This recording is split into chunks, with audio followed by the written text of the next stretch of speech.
Evening viewers, कैसे हैं आप लोग। स्वागत है आपका शेयर बाजार ज्ञान की एक और वीडियो में। और आज की इस वीडियो में हम बात करने वाले हैं अपोलो टायर्स लिमिटेड के बारे में।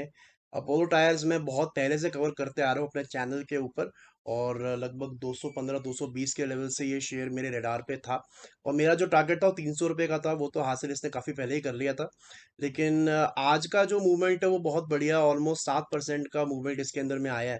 तो इसी के ऊपर डिस्कशन करेंगे कि आगे क्या करना है आपको, कैसे इसको ट्रेल करना है और कैसे आगे आने वाले समय में आपको इसके अंदर प्रॉफिट कमाना है। तो चलिए शुरू करते हैं।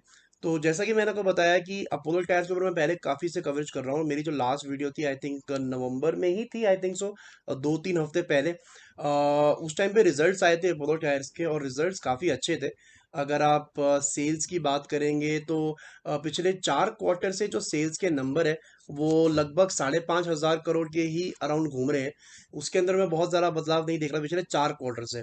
लेकिन अगर आप पिछले 2021 के क्वार्टर से आप कंपेयर करेंगे तो काफ़ी अच्छे जो हैं सेल्स के नंबर्स देखने को मिल रहे हैं, इंप्रूव नंबर्स देखने को मिल रहे हैं।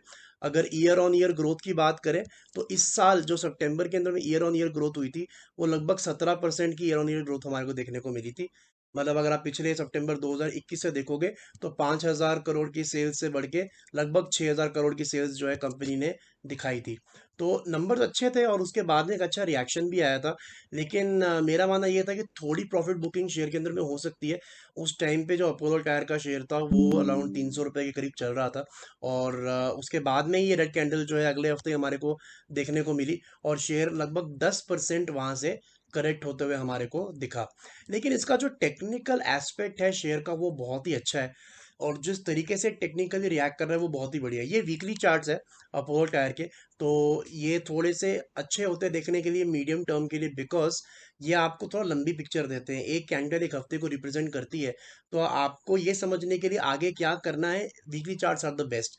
डेली चार्ट्स बहुत जल्दी बदल जाते हैं। लेकिन अगर आपको एक्सट्रीमली शॉर्ट टाइम ऑफ देखना है कि 7 दिन में, 10 दिन, 12 दिन में क्या हो सकता है, तब आप डेली चार्ट देखो। लेकिन अगर आप थोड़ा मीडियम टर्म 2 3 4 5 महीने के लिए देख रहे हो तब आप वीकली चार्ट्स देखो, उसमें आपको लेवल्स क्लियरली दिखेंगे। ठीक है। तो ये तो हो गई पहले की बात। अब करना क्या है? तो देखिए उस रेड वीक के जैसे वो रेड वीक स्टार्ट हुआ और अच्छी खासी उसने नीचे गिरावट भी दिखाई। अगले ही हफ्ते हमारे को एक रिट्रेसमेंट देखने को मिला और ये हफ्ता जो पहले के 2 दिन रहे बहुत ही शानदार रहे। और मेरे हिसाब से बहुत इंपॉर्टेंट होगा कि क्या ये हफ्ता ये 304 रुपए के ऊपर बंद हो सकता है क्या। ये मेरे लिए बहुत इंपॉर्टेंट होगा। शुरुआत तो अच्छी हुई है लेकिन अभी हफ्ता खत्म होने में 3 दिन और बचे हैं और ये 3 दिन बहुत इंपॉर्टेंट होने वाले हैं। तो अगर ये 304 के ऊपर में बंद हो जाता है then it will be a picture perfect technical chart Apollo Tyres. कैसे? तो देखिए इस बात को समझते हैं। मैंने हमेशा दो चीज़ें बताई हैं अपने एनालिसिस के अंदर में टाइम एंड अगेन, कि जब भी ये दो एवरेजेस के बीच का गैप कम होता है, जो 20 और 200 मूविंग एवरेज, वहां से एक नया ट्रेंड का शुरुआत होता है। तो वही हमारे को देखने को मिल रहा है, पहली बात अपोलो टायर्स के अंदर में। दूसरी चीज़, जब आप इस एवरेज के पास में आपको ट्रेंड अच्छा मैच्योर होते हुए दिख रहा है, बनते हुए दिख रहा है, आप मान लीजिए खरीद लेते हो शेयर को अराउंड दिस प्राइस, तो उसको ट्रेल कैसे करना है?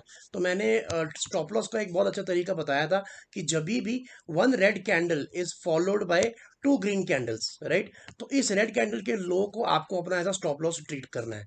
फॉर्मूला सिंपल है। जब भी एक red candle is followed by two green candles, ऐसा सेटअप जब बनता है तब आपको इस रेड कैंडल के लो को as a stop loss treat करना है। और फिर उसको आपको ट्रेल करते चलना है। जब भी आपको नेक्स्ट रेड कैंडल दिखेगी विद टू ग्रीन कैंडल्स तब आपको इसको ट्रेल करते चलना है। इससे होगा क्या कि आप कभी भी जब तक ट्रेंड चल रहा है तब तक आप उसको मिस नहीं करोगे। एंड आपको जो है शिफ्ट तभी करना है जब आपको नेक्स्ट ऐसा सेटअप देखने को मिलेगा। You can keep on trading this method. ठीक है। तो अब होगा क्या, 304 का लेवल में क्यों बोल रहा हूँ, बिकॉज 304 है इस रेड वीक का हाई, राइट ओवर हेयर। इस रेड वीक का है 304 रुपए। तो अगर 304 रुपए के ऊपर क्लोजिंग देता है अपोलो टायर्स तो आपको ये मानना होगा कि रेड वीक के हाई को इसने तोड़ दिया है ऊपर की तरफ और अभी आप अगली नेक्स्ट मूवमेंट के लिए तैयार हो गया है। And then your stop loss will be 270।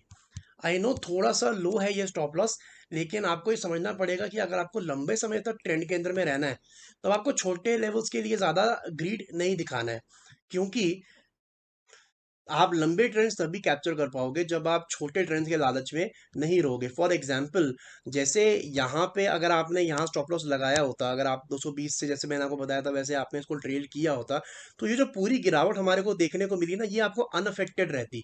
Because इस कैंडल का जो लो है दैट इज 270, और आपने स्टॉप लॉस अपना लगाया होता 262 पे, तो आपको अभी भी ट्रेंड के अंदर होते, अभी भी 312 पे आपकी पोजीशन खड़ी होती।